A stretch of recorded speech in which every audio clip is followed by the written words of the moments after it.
Now that raises a new kind of question. What kind of writings are these? Are they history, biographies, or just religious storytelling and myths? That's where we're headed next. In the next episode, we'll ask, are the Gospels history or just religious stories? And we'll dig into what different kind of literature they actually are. When you open Netflix, you're not confused about what you're watching. You might be confused about what to pick to watch, but once you cross that hurdle, you're not confused about what you're watching. A documentary feels different from a Marvel movie. A dramatized biopic about, say, Winston Churchill feels different from Star Trek or Lord of the Rings. You instinctively know this is trying to tell me what happened, or this is just for fun, or this is based on a true story, but they definitely added some other stuff to it. So here's a big question for this episode. What shelf do the Gospels belong on? Are they like documentaries, ancient biographies trying to tell us what actually happened? Or are they more like religious myths, stories meant to teach spiritual lessons but not really rooted in history? Or are they something completely different? The thing is, if we misshelve the Gospels, we will misread Jesus. Welcome back to Online Podcast, and on this episode, we're going to be answering the questions, are the Gospels history or are they just religious stories? What is an ancient biography? To answer that, we need to talk about biography. When we hear biography, today we think about a thick, heavily footnoted book that follows a person's life from birth to death with dates, documents, and maybe some behind-the-scenes gossip. That's actually a modern way of doing it. In the ancient world, both the Greco-Roman world and the Jewish world, biographies had a different feel to them.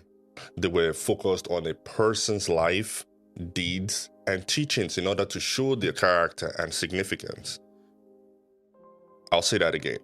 In the Greco-Roman world and in the Jewish ancient world, ancient biographies were focused on a person's life, deeds, and teachings in order to show their character and their significance.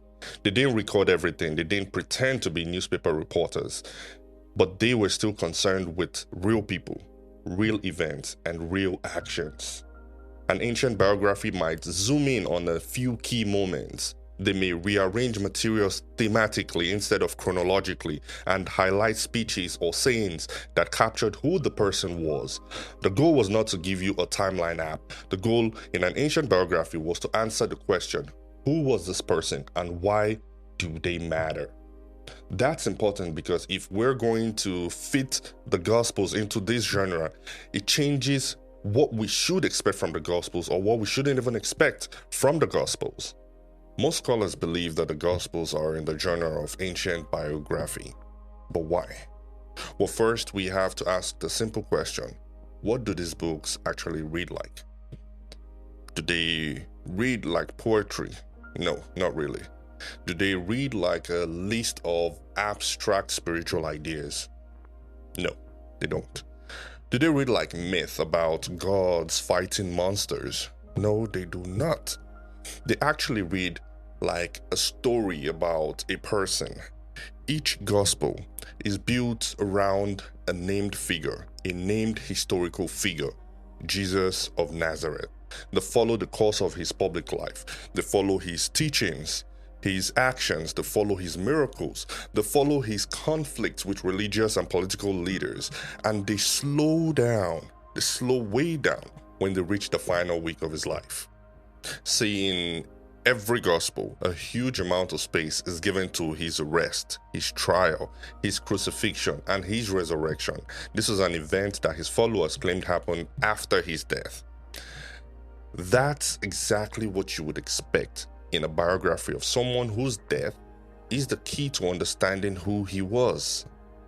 You would also find long sections of the Gospels that are centered around parables, his teachings, his sermons, private conversations, public debates. Those aren't just there to fill in the gap or to give you more information. They are there to show you what Jesus believed. They are there to show you his thought process and how he challenged people. That's another hallmark of a biography. You are not just told what someone did. You are shown what kind of person they were. And the writers anchor their stories in real settings. You hear about specific towns and regions. You hear about specific rulers like Herod and Pilate. You hear about specific religious festivals like the Passover, for instance.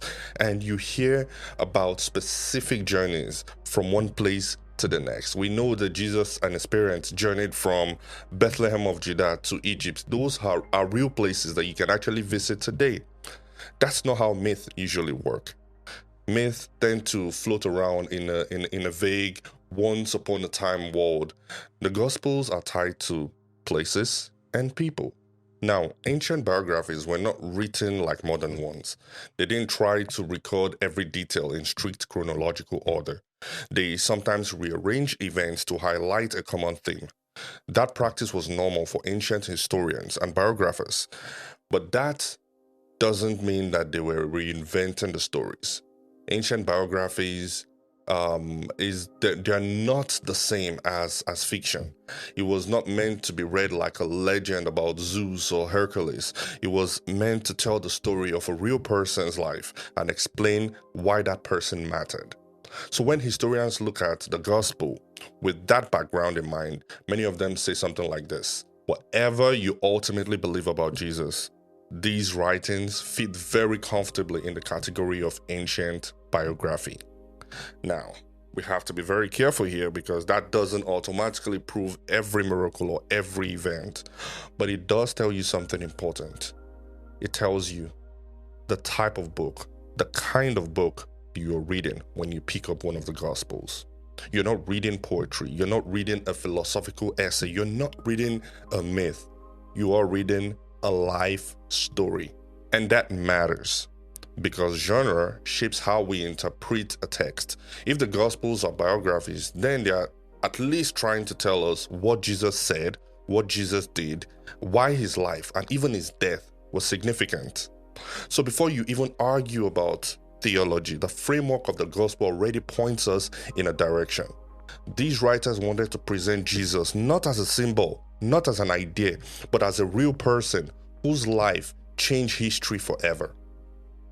At this point, some will say, oh, okay, maybe the Gospels look like biography. But come on, the miracles, the demons, the walking on water, the resurrection, isn't that obviously myth?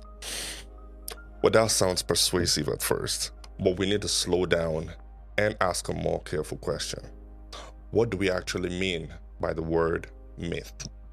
In everyday language, when people say myth, they usually just mean a fake story, something invented and not meant to be taken seriously. But in academic and historical studies, a myth is something more specific. Myths are a large symbolic story that explains a culture's deepest beliefs and their workings with their gods and human life. They usually take place in a distant, undefined past. You hear things like once upon a time or in the age of the gods. They also usually don't focus on recent named historical figures whose family, whose students and critics are still alive at the time the myth is circulating. The Gospels look very different from that. They are set in specific time, specific places. They are set under known rulers, in real towns, in real villages, in a landscape you can still visit today. They talk about a man who lived in a setting, a man who had brothers and sisters, a man who had disciples, a man who argued with religious leaders, and who was eventually executed by a known Roman method of punishment. That's not how myths normally work. Now, someone might respond, but they still have miracles in them, and that's true. The Gospels have miracles baked into the stories. But the presence of miracles by itself does not automatically move a book from the biography shelf to the myth shelf. And here's why. When someone says miracles can't happen, therefore this must be a myth, you have to understand that they are not making a literary judgment. They are making a philosophical judgment.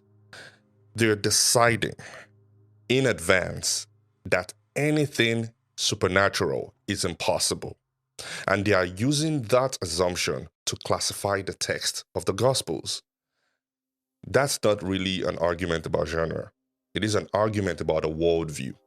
You might personally struggle with the idea of miracles, and that's understandable. I did too at some point. I struggled with the idea of miracles, just as most modern people do. But we should be honest and we should be clear about what we are moving.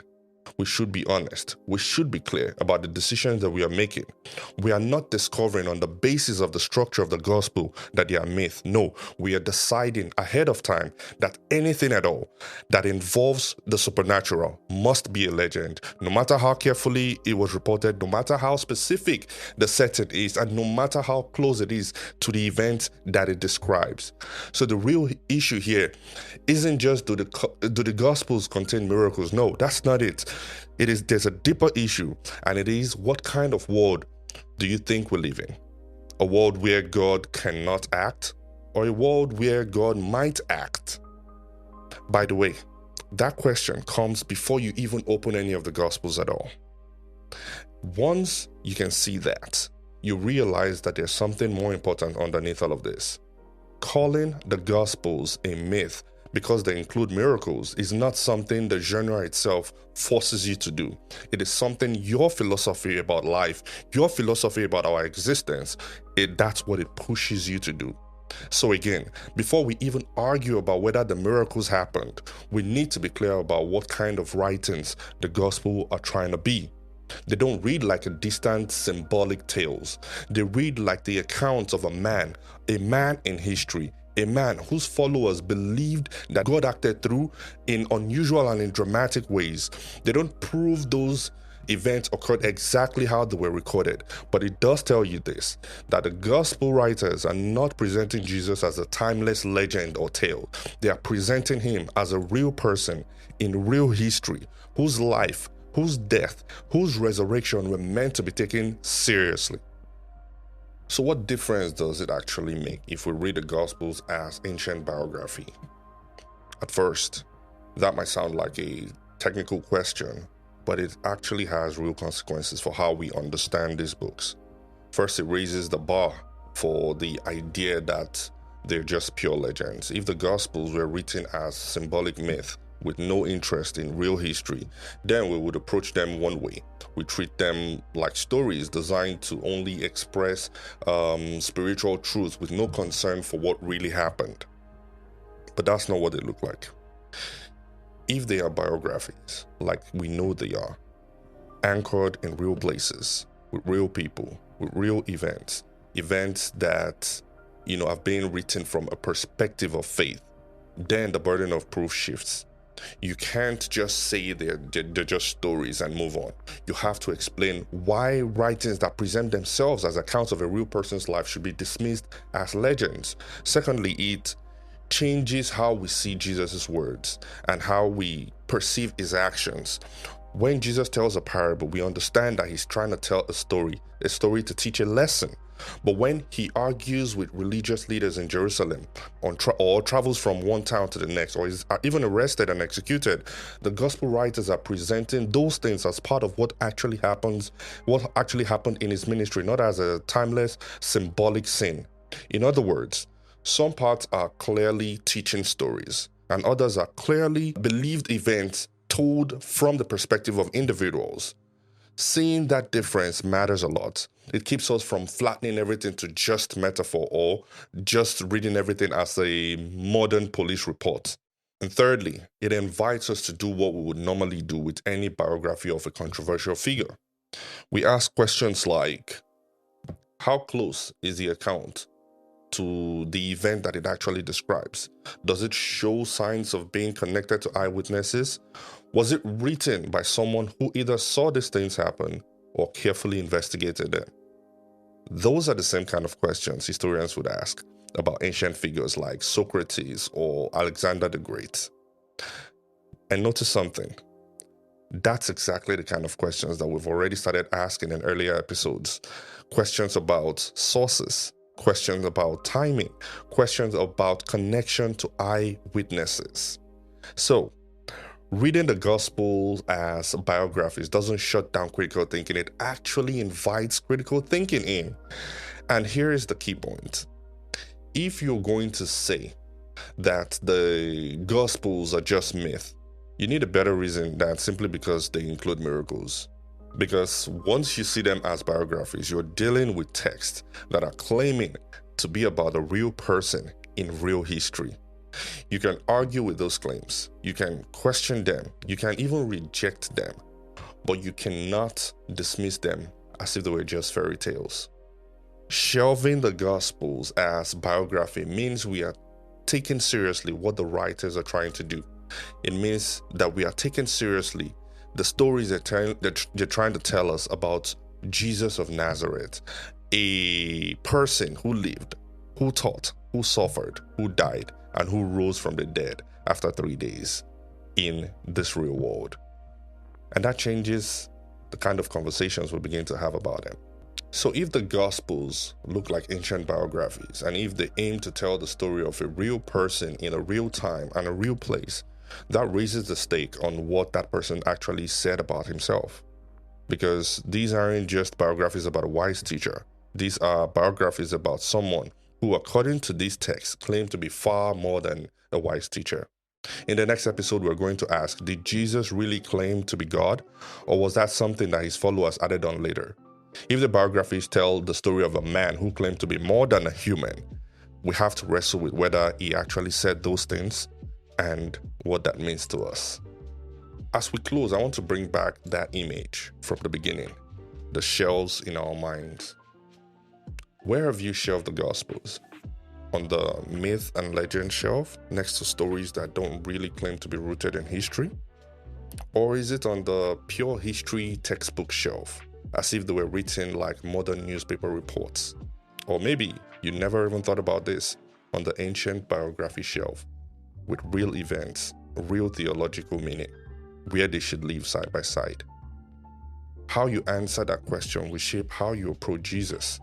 If you've written the gospel off as obvious myth, maybe this episode is an invitation to reconsider whether that's actually fair to the kind of writing that they are.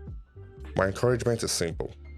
Read them as what they claim to be, accounts of a real person written in an ancient biographic style by people who believed his life, death, and what happened afterwards changed everything forever. Then ask yourself, what does that require from me? If today's episode sparked any questions or pushback, send them in. I'd love to address your questions in future conversations or Q&A episodes. Thank you for listening to our Line Podcast. Cheers.